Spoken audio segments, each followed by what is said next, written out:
होली की आत्मा। बचपन से शहर में रहने वाला मनोज इस साल होली की छुट्टियों में अपने गांव दुर्गापुर वापस आता है, जहां उसे देख पूरा गांव खुशी से झूम उठता है। जब गया था तब इतना सा था और अब देखो कितना बड़ा हो गया है। हाँ सरपंच जी, जब मैं गया था तब आप भी बहुत जवान थे और अब देखो कितने बूढ़े हो गए हैं आप। चलो चलो बढ़िया है, बच्चा घर वापस आ गया। इसी खुशी में आज रात पार्टी होगी। क्या बात है, गांव में भी पार्टियां होने लगी। वैसे अगर पार्टी की बात है तो आज क्यों सीधा होली पार्टी करते हैं। होली पार्टी की बात सुन चहल पहल में अचानक सन्नाटा छा जाता है, जिसे देख मनोज को कुछ अजीब लगता है, लेकिन तभी सरपंच बात पलट देता है। अब बहुत देर हो गई, चलो सब अपने घर चलो, पार्टी के बारे में कल सोचेंगे। मनोज भी मम्मी पापा के साथ घर आ जाता है, पर होली पार्टी और उस पर पूरे गांव की खामोशी वाली बात अभी तक उसके जहन से निकलती नहीं। पापा, होली पार्टी की बात पर सब चुप क्यों हो गए थे? अरे होगी उनकी कोई अपनी बात, मुझे गांव की पंचायत ही थोड़ी पता है। थक गया हूँ, चलो सो जाते हैं, कल बात करते हैं। पापा की बात मानते हुए मनोज भी सोने चला जाता है। आज तो छुपा लिया, लेकिन हफ्ते बाद जब होली का दिन आएगा तब इसे कैसे रोकोगे? अगली सुबह सूरज के साथ ही मनोज भी गांव घूमने निकल जाता है, जिस पर रास्ते में उसे अपनी ही उम्र के कुछ लड़के भी मिलते हैं, जिनसे दोस्ती कर अब वो उनके साथ घूमने लगता है। इसी तरह कुछ दिन बीत जाते हैं और होली नजदीक आने लगती है। दोस्तों, होली में 4 दिन ही बचे हैं, पर गांव में उसकी कोई तैयारियां क्यों नहीं दिख रही? क्योंकि यहाँ होली नहीं मनाई जाती। अरे पर ऐसा क्यों? वो राजा भूषण। अरे तुम 4 दिन के लिए आए हो, क्या इतना सोच रहे हो? चलो कुछ खाने चलते हैं। इसी के साथ एक बार फिर होली की बात को टलते हुए देख मनोज को शक होने लगता है। वो घर पहुंचते ही इंटरनेट पर अपने गांव और राजा भूषण के बारे में जानकारी निकालने लगता है। क्या? मुझे आज तक ये नहीं पता था। ऐसा कैसे? किसी ने मुझे कुछ बताया क्यों नहीं?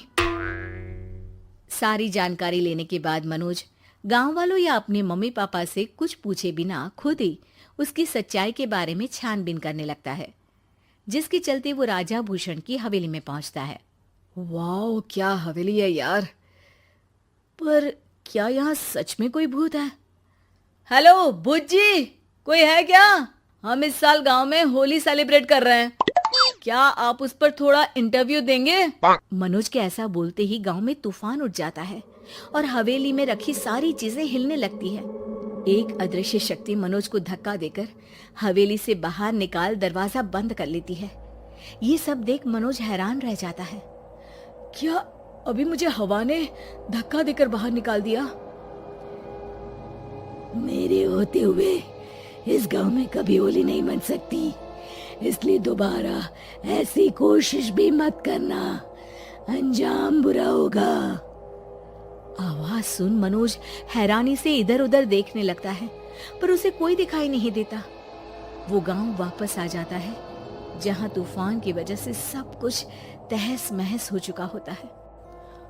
आखिर ये तूफान आया कैसे? ना ऐसा कोई मौसम था और ना ही हमने होली का त्योहार मनाने की बात की थी। सरपंच की बात पर कोई रिएक्शन दिए बिना मनोज चुपचाप अपने घर चला जाता है।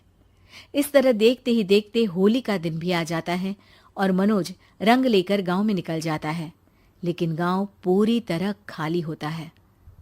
अरे त्योहार का दिन है, धूमधाम की जगह मातम क्यों मनाया हुआ है? मनोज की आवाज सुन सब अपने घर की खिड़कियां खोल के घर के अंदर से ही उसे वापस जाने के लिए कहने लगते हैं, पर वो किसी की नहीं सुनता। तुझे पहले भी समझाया था, अगर होली खेलने की कोशिश भी की तो अच्छा नहीं होगा। अरे बात मान लो बेटा, तुम्हें सच नहीं पता। मुझे सब पता है। सालों पहले इस राजा ने एक अंधविश्वास फैलाया और आप लोग आज तक उसे मानते आ रहे हो। अरे बेटा, जब तुम पैदा भी नहीं हुए थे उससे भी बहुत पहले से इस गांव पर होली का श्राप है।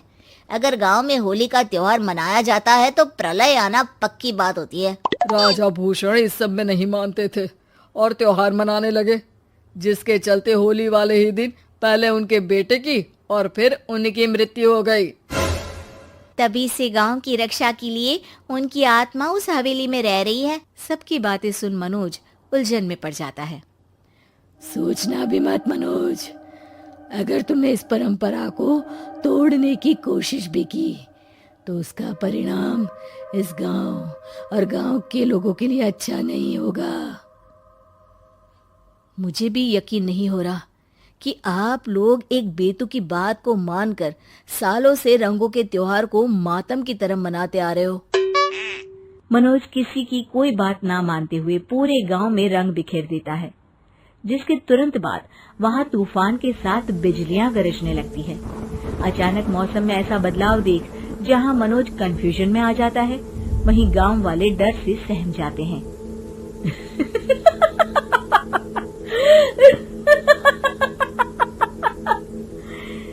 इस लड़के ने हमारे जैसे सिर्फ अपने स्वार्थ के लिए नहीं बल्कि पूरे गांव की खुशियों के लिए यहाँ होली मनाई है, जिस वजह से अब इस गांव पर होली का श्राप टूटता है।